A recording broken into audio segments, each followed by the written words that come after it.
Perkenalkan, nama saya Revita Zikatul Fadila dengan NIM 3111919. Nah, di sini saya akan menjelaskan tentang senyawa penkistin, nama ilmuwan yang menemukan senyawa tersebut, dan sejarah ditemukannya senyawa tersebut. Nah, yang pertama saya akan menjelaskan apa itu senyawa penkistin.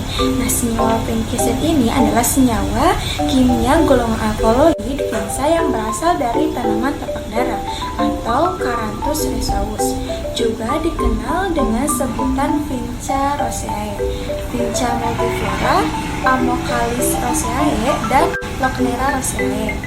Nah, Finca ini tumbuh 7-24 inci tinggi dan lebarnya membentuk gundukan bunga berwarna-warni seperti putih, merah muda, atau ungu kemerahan. Nah, pada ujung cabang yang memiliki anti kanker yang diberikan secara intravena dan bekerja menghambat entosis atau menghentikan pembelahan sel sehingga menyebabkan sel mati. Obat vinkistin ini mengikat tubulin protein dan menghentikan pembelahan sel selama fase metafase sel dan mengganggu informasi mitosis spindel. Nah, vinkistin ini sendiri dapat bekerja dengan menghalangi sintesis asam nukleat dan protein dengan pembelokan pada penggunaan asam glutamat. Vinkistin ini dimetabolisme di hati oleh enzim CYP3A4. Obat kemoterapi vinkistin merupakan salah satu obat kemoterapi yang digunakan pada protokol pengobatan LLA. Penemu dari senyawa vinkistin ini yaitu adalah Robert Lane Noble. Nah, beliau adalah seorang dokter Kanada yang terlibat dalam penemuan vinkistin. Nah, selanjutnya saya akan menjelaskan tentang sejarah ditemukannya obat vinkistin ini. Nah, obat ini itu telah digunakan selama berabad-abad tahun. Vinkistin itu disetujui oleh Food and Drug Administration atau FDA AS pada Juli 1963 dengan nama dagang Oncovin dan dipasarkan oleh Eli Lilly Company. Obat ini awalnya ditemukan oleh tim di Lilly Research Laboratories di mana terbukti bahwa vinkistin menyembuhkan leukemia yang diinduksi secara artifisial pada tikus. Nah, ada Charles Noble dan mentornya Profesor J.J. Macleod melanjutkan pemburuannya menemukan obat diabetes yang lebih mudah didapat dibanding dengan metode yang ditemukan oleh Dr. Bintang dan Charles Best. Nah, kedua profesor itu sebenarnya sudah menguji untuk pembuatan obat diabetes. Berbagai tanaman, hewan, termasuk berbagai spesies ikan, mereka teliti untuk menemukan insulin. Namun usaha mereka kemudian kandas karena hanya sedikit insulin yang mereka dapat.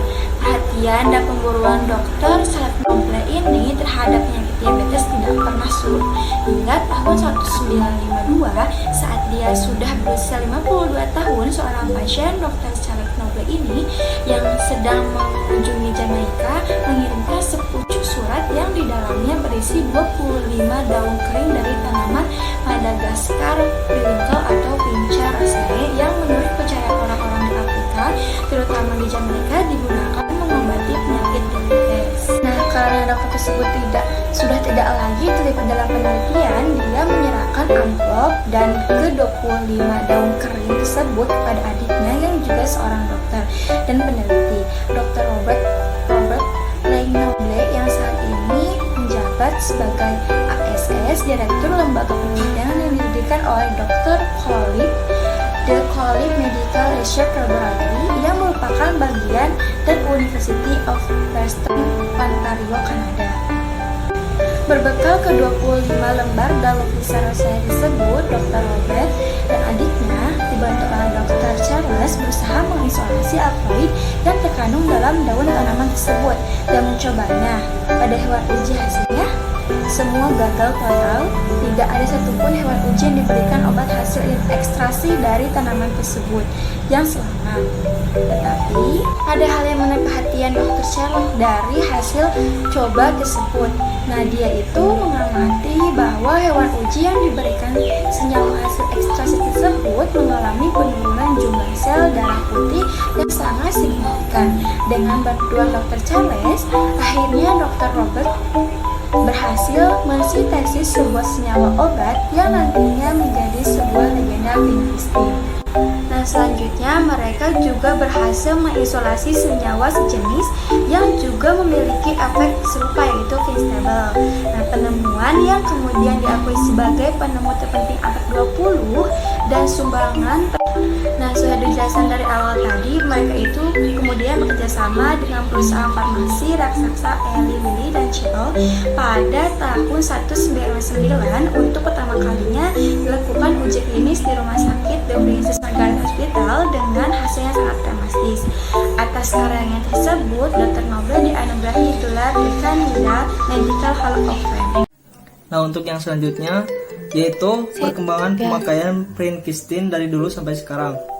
Pada tahun 1963, Lilly Research Laboratories melakukan penelitian yang dimana penelitian tersebut membuahkan hasil dan terbukti bahwa vincristine dapat menyembuhkan leukemia yang diinduksi secara artifisial pada tikus. Vincristine ini juga menyebabkan remisi leukemia akut pada masa kanak-kanak. Beberapa orang menganggap tanaman Catharanthus rhesus dari mana vincristine berasal dan obat tradisionalnya endemik di Madagaskar, dan bahwa royalti dari penjualan vincristine ke Madagaskar ditolak. Namun Catharanthus rhesus memiliki sejarah yang terdokumentasi dalam perawatan pengobatan tradisional di lokasi lain. Peneliti Lilly mengakui bahwa tanaman itu digunakan di Brasil untuk mengobati pendarahan, penyakit gudes, sakit gigi, dan luka kronis. Di British West Indies untuk mengobati tukak, diabetes, dan di Filipina dan Afrika Selatan sebagai agen hypoglycemic oral, tetapi tidak sebagai pengobatan untuk kanker. Nah, setelah itu ada ilmuwan yang bernama Robert Nobel, yang dimana ilmuwan ini tidak sengaja menemukan vincristine.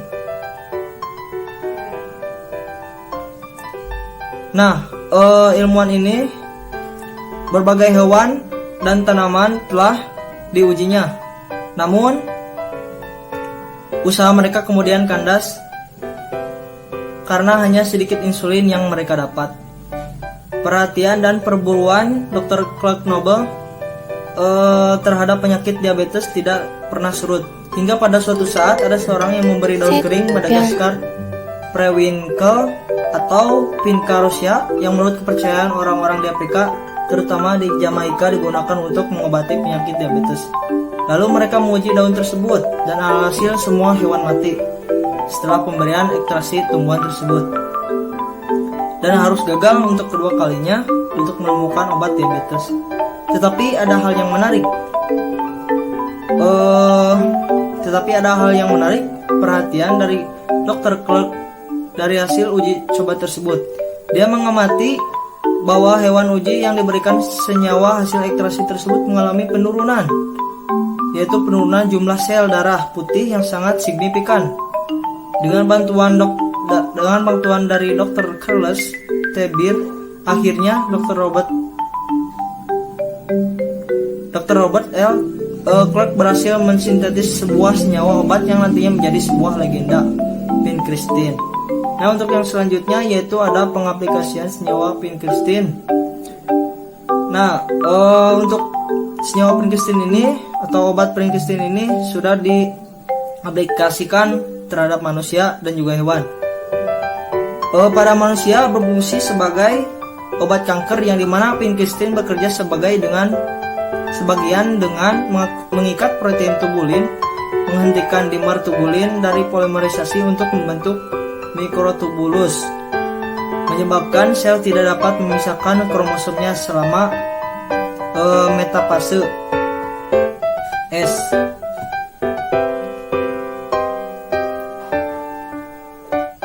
Dan sel tersebut kemudian mengalami apoptosis. Molekul vincristine menghambat produksi dan pematangan leukosit. Namun sisi negatifnya bagi vincristine adalah bahwa hal itu tidak hanya mempengaruhi pembelahan sel kanker ini, mempengaruhi semua jenis sel yang membelah dengan cepat, sehingga perlu untuk pemberian obat yang sangat spesifik.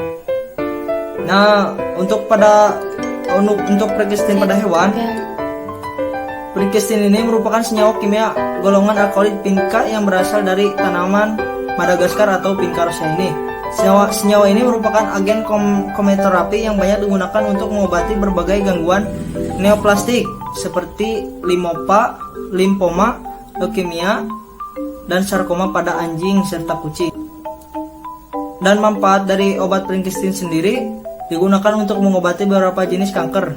Obat ini biasanya diberikan sebagai bagian dari prosedur kemoterapi untuk mengatasi kanker darah, leukemia, kanker paru-paru, neuroblastoma, tumor otak, tumor Wilms, sarkoma Kaposi, serta limfoma. Bismillahirrahmanirrahim. Perkenalkan, nama saya Trigita Gitu Irawan dengan NIM 3119180. Di sini saya akan membawakan 3 topik pembahasan. Yang pertama ada sifat senyawa vinkristin. Yang kedua itu adalah cara isolasi senyawa vinkristin. Dan yang ketiga hasil obat yang didapatkan dari senyawa vinkristin. Nah, untuk yang pertama itu sifat vinkristin. Nah, vinkristin itu memiliki sifat diantaranya vinkristin secara umum bersifat relatif tidak larut dalam air, memiliki angka clearance yang tinggi dalam waktu singkat, dan volume yang besar. Hal ini menyebabkan indeks terapinya tergolong rendah. Konsekuensi dan upaya peningkatan bioavailabilitas dan distribusi obat dengan penambahan dosis dapat berdampak negatif terhadap peningkatan efek samping. Selanjutnya, waktu paruh biologi senyawa vinkristin dalam tubuh sangat cepat sehingga mudah dieliminasi. Dan bersifat sitotoksik dapat menimbulkan akumulasi glikogen dalam hepatosit. Lalu, vinkristin dapat menghambat sintesis DNA dan RNA sehingga menghambat sintesis protein. Yang terakhir, vinkristin tidak boleh terpapar sinar matahari langsung dan perlu disimpan di lemari es dalam suhu 2-3 derajat Celcius. Selama menggunakan obat ini, perbanyak minum air putih serta batasi konsumsi alkohol guna mengurangi efek samping terhadap ginjal. Untuk topik yang kedua adalah cara isolasi senyawa vinkristin. Nah, untuk cara isolasi senyawa vinkristin ini, saya mengambil referensi dari jurnal karya Ellen Lambon Bitung, Wetilar, dan Dingse Pandiangan. Nah, berdasarkan jurnal tersebut, isolasi senyawa vinkristin ini dapat dilakukan dengan tahap sebagai berikut. Ada 4 tahapan. Tahap yang pertama itu diambil beberapa daun tapak dara lalu dimasukkan ke dalam air Erlenmeyer 250 ml dan diberi Aquades. Nah, explain direndam dalam metanol 70% selama 1 menit dan dibilas dengan Aquades steril, pemutih atau disinfektan. Nah, 70% dimasukkan ke dalam botol berisi explain sekitar 25 ml, lalu digoyang-goyang dan ditunggu 15 menit, kemudian dituangkan, lalu dibilas dengan Aquades steril dan dilakukan sebanyak minimal 3 kali sampai bersih.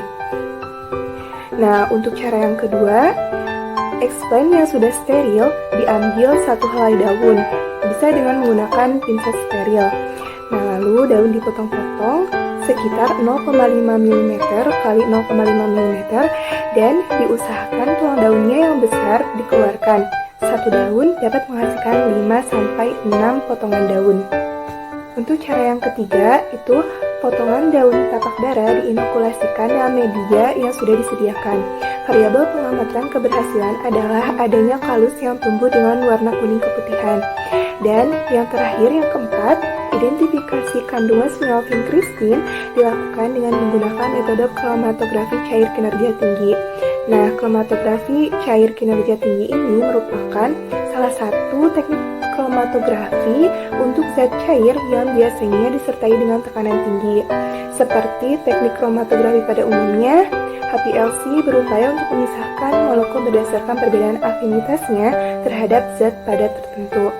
Cairan yang akan dipisahkan merupakan fase cair dan zat padatnya merupakan fase diam atau stasioner.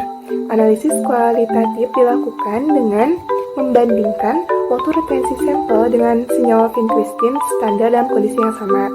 Bila terdapat senyawa yang memiliki waktu retensi yang sama dengan senyawa vinkristin standar, maka senyawa tersebut merupakan vinkristin. Lalu topik yang ketiga adalah hasil obat yang dihasilkan dari senyawa vinkristin. Nah, tentunya obat yang dihasilkan dari senyawa vinkristin ini diberi nama vinkristin sesuai dengan nama senyawanya. Nah, vinkristin ini merupakan obat kemoterapi. Obat yang mengandung senyawa vinkristin ini bekerja dengan menghambat pembelahan sel, sehingga pertumbuhan sel kanker dalam tubuh dapat diperlambat atau dihentikan. Vinkristin juga biasanya dikombinasikan dengan obat kemoterapi lainnya. Bentuk obatnya biasa berupa cairan yang nantinya akan diinjeksikan kepada pasien.